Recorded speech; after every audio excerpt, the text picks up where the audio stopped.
ጌታ ሆይ አይሁድ አማጽያን ሰቀሉኝ የዓለም መድኃኒት የዓለም ሲሳይ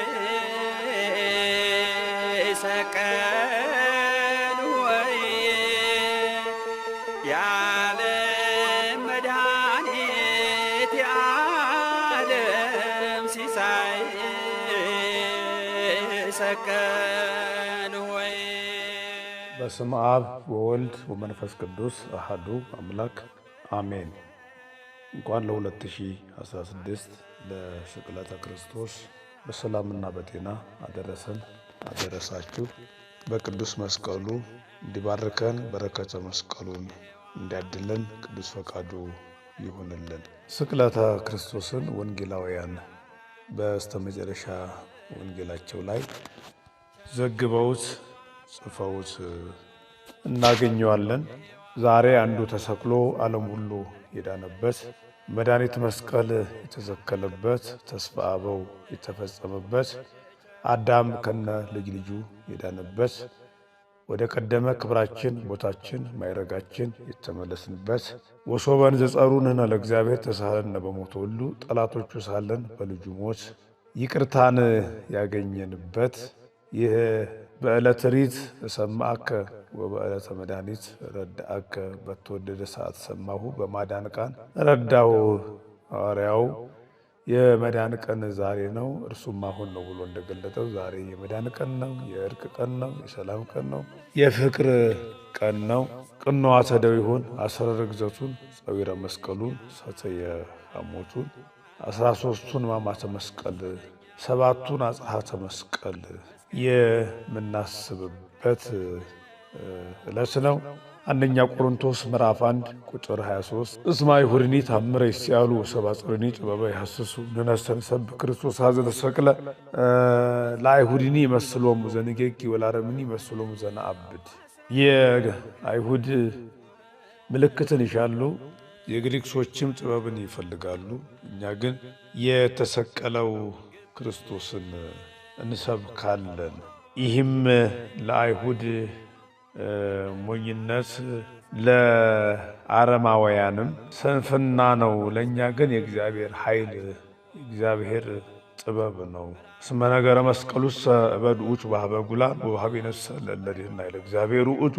የመስቀሉ ነገር ለእኛ ለምናምነው የእግዚአብሔር ኃይል ነው፣ ጥበብ ነው፣ መድኃኒት ነው። ለማያምኑት ግን ለሚጠራጠሩት ግን ስንፍና ነው ብሎ ቅዱስ ጳውሎስ እንደገለጠው የተሰቀለው ክርስቶስን የምንሰብክበት ክርስቶስ የተሰቀለበት ቅዱስ መስቀሉን የምንሰብክበት ወንሰግድ ውስተ መካነ በቆመ እግረ መስቀሉ የተተከለበት የመድኃኔዓለም እግሮች በቆሙበት ቦታ በቀራንዮ በቤተ ክርስቲያን የምንሰብክበት የምንሰግድበት ዕለት ነው።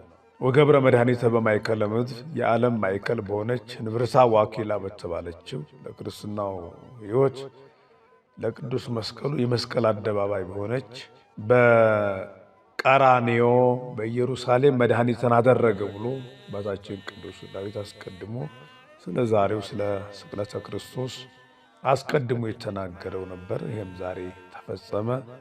በማእከለ ምድር በቀራንዮ መድኃኒትን ያደረገበት መስቀሉ የተተከለበት አምላካችን የተሰቀለበት ዕለት በመሆኑ ነው። ሌላው ዛሬ ዓርብ መሰቀሉ ብዙ ምስጢር ያለው ትርጉም ያለው ነው። እስመ ዓርብ ውእቱ ቅዱስ ዮሐንስ ወንጌላዊም ሲሰቅሉ ሲቸነክሩት እዛው እግረ መስቀሉ ስር ቆሞ ያየ የተመለከተ ከስቅለቱም በኋላ 70 ዘመን ሙሉ አንድም ቀን ሳይደሰት ቁጹረ ገጽ ሆኖ እያነባ እያለቀሰ 70 ዘመን መከራ መስቀሉን እያሰበ የኖረ ሐዋርያ ነው።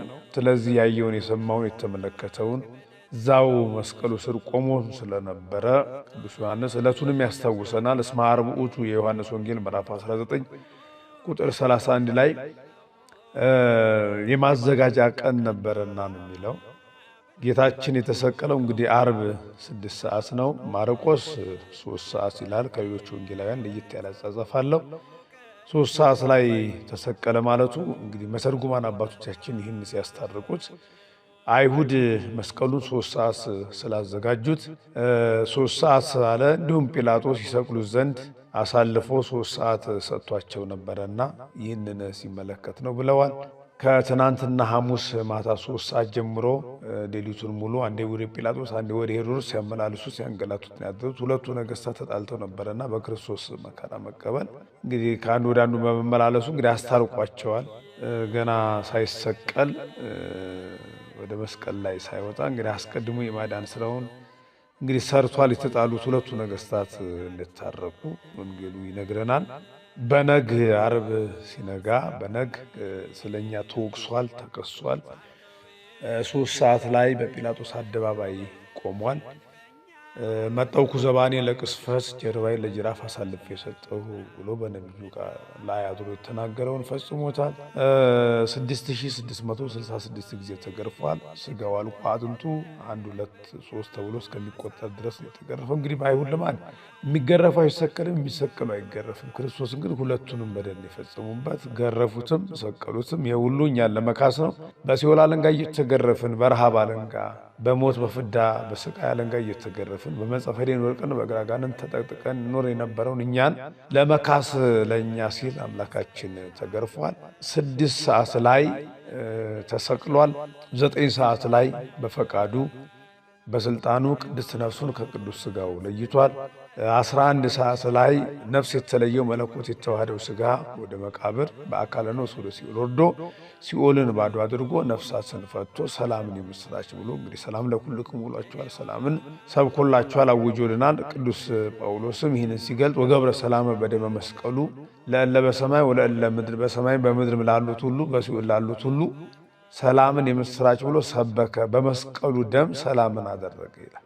ስለዚህ ዛሬ በመስቀሉ ደም ሰላምን ያገኘንበት ሰላም የሆነበት ከእግዚአብሔር ጋር የታረቅንበት ነፍስና ስጋ ሕዝብና አሕዛብ ሰማይና ምድር ሰውና መላእክት የታረቁበት የጥል ግድግዳው የፈረሰበት ጥልን ዲያብሎስን በመስቀሉ የገደለበት ቅዱስ አትናቴዎስ እንደገለጠልን አስተፋፈር ኃጢአተ በዲበ ምድር ኃጢአትን ከምድር ያሳፈረበት ያስወገደበት ወሰአረ መርገመ በዲበ ዕፀ መስቀል መርገምን በመስቀሉ የሻረበት አብጠለ ሞተ በውስተ ሲኦል ሞትን ከሲኦል ያጠፋበት ወሰአረ ሙስና በውስተ መቃብር ሙስና መቃብርን ከመቃብር ያጠፋበት ዕለት መሆኑን ቅዱስ አትናቴዎስ ይነግረናል። እንግዲህ ዓርብ ስንመለከት በጥንተ ተፈጥሮም 22ኛ አድርጎ ባሪያውና በአምሳሉ የፈጠረው እንደ ድንክ ያላጠረው እንደ ራይት ያረዘመው እንደ ፀሐይ የሞቀው እንደ ከዋክብት ያሸበረቀው አባታችን አዳምን የምድር ንጉሥ አድርጎ እንግዲህ ዓርብ በነግ ፈጥሮታል። እናታችን ሔዋን በሳምንቱ ዓርብ 3 ሰዓት ላይ ከአዳም ጎን ወጥታለች ወይንም ተገኝታለች።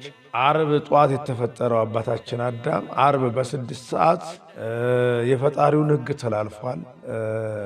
ከዚህም የተነሳ ጸጋው ተገፏል። ልጅነቱ ተወስዷል፣ ተቀምጧል፣ ባሕርዩ አርፏል።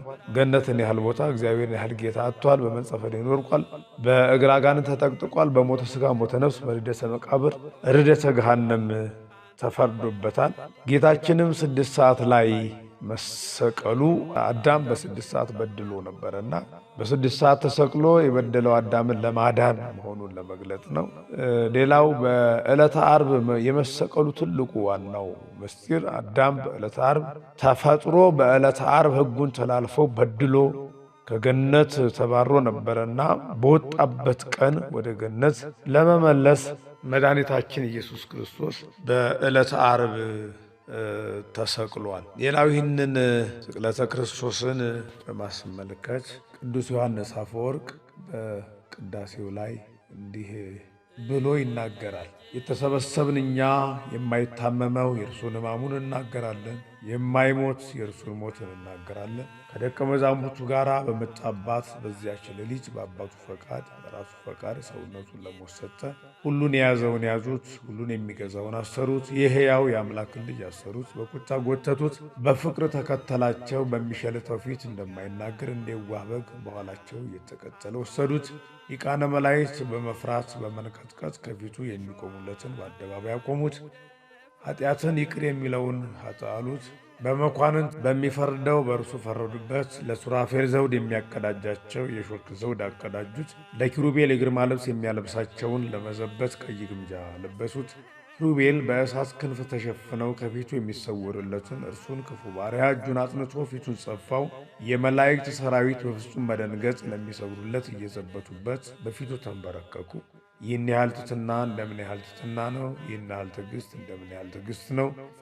ይህን ያህል ዝምታ እንደምን ያለ ዝምታ ነው!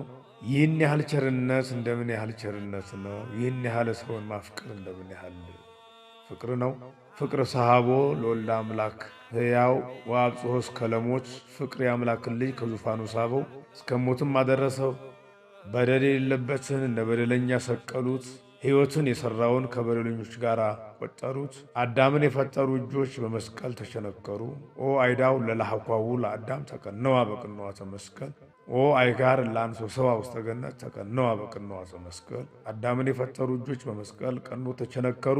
በገነት የተመላለሱ እግሮች በመስቀል ቀኖት ተቸነከሩ። ወዮ በአዳም ፊት የሕይወትን መንፈስ እፍ ያለ አፍ ከሐሞት ጋራ የተቀላቀለ የኮመጠጠ መጻጻን ጠጣ። ወዮ የወልድን መከራውን የሚናገር ምን አፍ ነው? ምን ከንፈር ነው? ምን አንደበት ነው? የፍቁር የጌታ ሕማማት በተነገረ ጊዜ ልብ ይለያል፣ ሕሊናም ይመታል፣ ነፍስም ትንቀጠቀጣለች፣ ሥጋም ይደክማል። የማይሞተው ሞተ፣ ሞተ ዘይመውት ሞተ ከመ ይስዐሮ ለሞት ሞተ ከመ ይሕይዮሙ ለሙታን። የማይሞተው እርሱ ሞተ፣ ሞትን ይሽረው ዘንድ እርሱ ሞተ፣ ሙታንን ያድናቸው ዘንድ እርሱ ሞተ። ብክይዎ ወላህውዎ እለታፈቅርዎ። የምትወዱት ሰዎች ፈጽሞ አልቅሱለት። ወየው ወየው ወየው አማኑኤል አምላካችን፣ ወየው ወየው ወየው መድኃኒታችን ኢየሱስ፣ ወየው ወየው ንጉሣችን ክርስቶስ እያለ ቅዱስ ዮሐንስ አፈወርቅ የክርስቶስን መከራ መስቀል በእንዲህ አይነት መልኩ ይነግረናል፣ ያስረዳናል። እንግዲህ ዛሬ በሰባቱ ጊዜያት መከራ መስቀሉን ሕማማተ መስቀሉን እያሰብን እንሰግዳለን። የጊዜው የሰዓቱ የራሱ የሆነ ታሪክ ያለው ምስጢር አለው። ወንጌላውያኑም የየሰዓቱን ምስጢር በቅደም ተከተል ጽፈውልናል፣ አስቀምጠውልናል። እንግዲህ ዓርብ በነግ እናመሰግነዋለን። ቅድም እንዳልኩት ስለኛ የተወቀሰበት ሰዓት በጲላጦስ አደባባይ በፍርድ የሰማዩ የዓለም እውነተኛው ዳኛ በምድራዊ ዳኛ የዓለም ንጉሥ በምድራዊ ንጉሥ ፊት የቆመበት ስለሆነ ለእኛ ብለህ ተወቀስክ ስንል ይህንን ሰዓት እናስባለን። 3 ሰዓት ላይ ለእኛ ሲል መገረፉን፣ ሕማሙን፣ ሞቱን፣ መከራውን ሁሉ እነዚህን ሁሉ እያሰብን 3 ሰዓት ላይ እንደዚሁ እንሰግዳለን። 6 ሰዓት ላይ ለእኔ ብለህ ተሰቀልክ ስንል ለመስቀልከ ንሰግድ ኦ ሊቅነ ወለትንሣኤከ ቅድስት ንሰብክ ኩልነ ኢዜኒ ወዘልፈን እያል ለመስቀልህ እንሰግዳለን። ቅድስት ትንሣኤንም እናስባለን እያልን እናመሰግነዋለን። 9 ሰዓት ላይ ደግሞ ኦ ዘጢመ ሞተ በሥጋ ሞተ የማይሞተው እርሱ ሞተ ምውት በሥጋው ወሐዩ በመለኮቱ ለባሕርይ መለኮትህ ሞት የማይስማማህ በሥጋ ሞትክ ለእኛ ብለህ ሞትክ እያልን 9 ሰዓት ላይ እንደዚሁ እናመሰግነዋለን። በሰርክ 11ኛው ሰዓት ላይ እንደዚሁ እናመሰግነዋለን። ለእኔ ብለህ ወደ መቃብር ወረድክ፣ እኔን ከመቃብር ታነሳኝ ዘንድ ሕይወትን ትሰጠኝ ዘንድ ለእኔ ብለህ ተቀበርክ ስንል እናመሰግነዋለን። ሌላው በነዋም ጊዜ እናመሰግነዋለን። በነዋም ማለት 3 ሰዓት ከምሽቱ 3 ሰዓት ላይ እንደዚሁ እናመሰግነዋለን። የነዋም ጸሎት ይባላል። የእንቅልፍ ጸሎት ማለት ነው። መድኃኒታችን ኢየሱስ ክርስቶስ ሐሙስ 3 ሰዓት ላይ የተያዘበት ሰዓት ነው። መከራም የተቀበለበት ጊዜ ነውና ሌሊቱን ሙሉ ቅድም እንዳልኩት መከራ የተቀበለበት ሰዓት ለእኔ ብለህ መከራን ተቀበልክ ስንል ለእኔ እረፍት ትሰጠኝ ዘንድ ሰላምን ትሰጠኝ ዘንድ አንተ ግን እረፍት አልነበረም፣ መከራን ተቀበልክ፣ ከመከራው ከስቃዩ ታሳርፈኝ ዘንድ እያልን ይህን እያሰብን የ18ቱን ሰዓት መከራ እያሰብን እንጸልያለን። ሌላው እንደዚሁ በመንፈቀ ሌሊት እንደዚሁ እንጸልያለን። 7ኛው ጊዜ ነው። የዓለም የተፈጠረበት የዓለም የሚያልፍበትም ሰዓት ነው። ኢየሱስ ክርስቶስ የተወለደበት የተጠመቀበት እንደዚሁም ሙስና መቃብርን አጥፍቶ ብርሃነ መለኮቱን ገልጦ የተነሳበት ሰዓት ነውና ሞታችንን የሞትክልን፣ ሕመማችንን ሁሉ፣ ደዌያችንን ሁሉ፣ ስቃያችንን ሁሉ የተቀበልክልን፣ ትንሣኤያችንም የተነሳህልን ለብርሃነ ትንሣኤ እንደዚሁ አድርሰን እያለን እናመሰግነዋለን። እግዚአብሔር አምላካችን በቅዱስ መስቀሉ እንዲባርከን በረከተ መስቀሉ እንዲያድለን እንደ ቀሬናዊ ስምዖን ከበረከተ መስቀሉ እንዲያሳትፈን ቅዱስ ፈቃዱ ይሁንልን። በዓሉ የሰላም የበረከት በዓል ያደርግልን። ቆየን። ወስብሐት ለእግዚአብሔር።